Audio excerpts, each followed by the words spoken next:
Assalamualaikum warahmatullahi wabarakatuh. Perkenalkan, saya Binti Narifatul Ainiyah dari kelas Psikologi Islam 4C IAIN Tulungagung.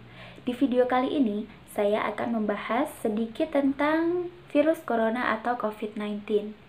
Virus corona pertama kali muncul di Wuhan, Cina sekitar tahun 2019 akhir dan mulai menggemparkan dunia pada awal tahun 2020. Puluhan ribu orang sudah berjatuhan meninggal dunia akibat virus ini. Virus ini tergolong virus yang cepat berkembang biak dan masa inkubasinya adalah 14 hari setelah orang tersebut berkontak langsung dengan orang yang terinfeksi virus COVID-19 ini. Di Indonesia sendiri diterapkan kebijakan social distancing.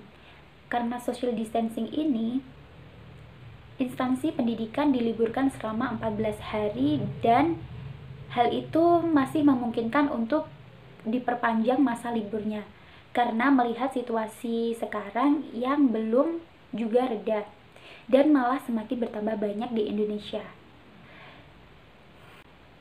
Dalam hal ini bukan diliburkan sekolahnya, melainkan sistemnya diganti menjadi dari sistem offline menjadi sistem online atau secara daring. Nah, salah satu yang saya rasakan adalah perkuliahan daring.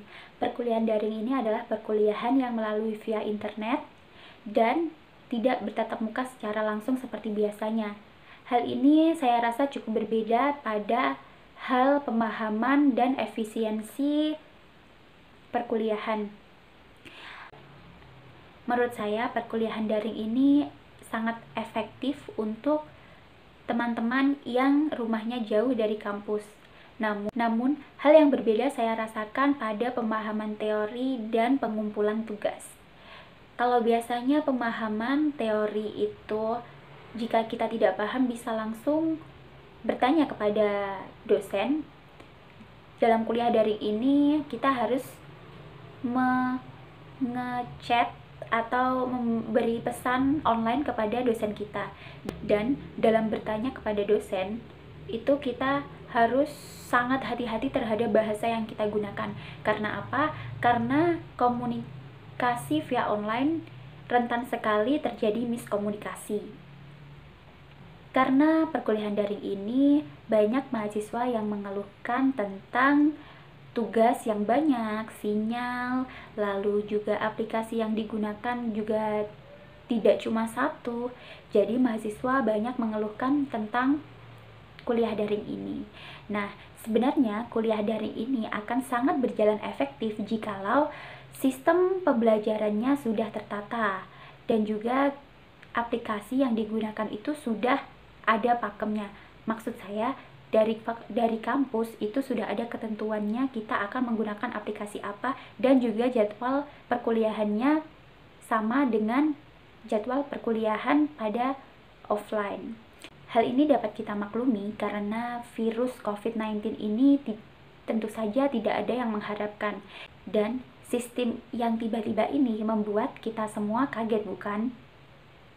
Selain itu, pemerintah juga menggencarkan gerakan di rumah aja untuk menghindari penyebaran corona yang semakin meluas.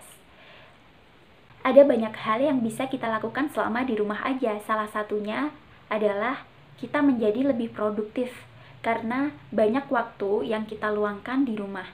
Kita bisa memulai dengan belajar masak, belajar editing, atau bahkan kalian juga bisa membuat penelitian loh.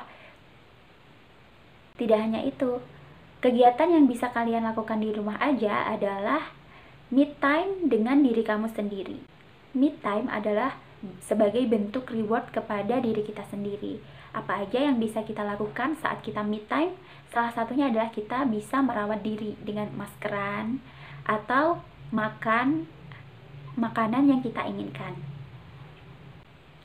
Kegiatan yang bisa kamu lakukan selain itu juga kamu bisa mendekorasi ulang kamar kamu.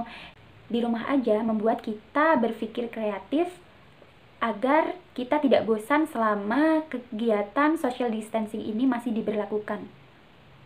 Banyak sekali aplikasi-aplikasi online yang dapat mendukung kamu di rumah aja. Jadi, kalian patuh ya dan tetap di rumah aja. Stay healthy, stay safe.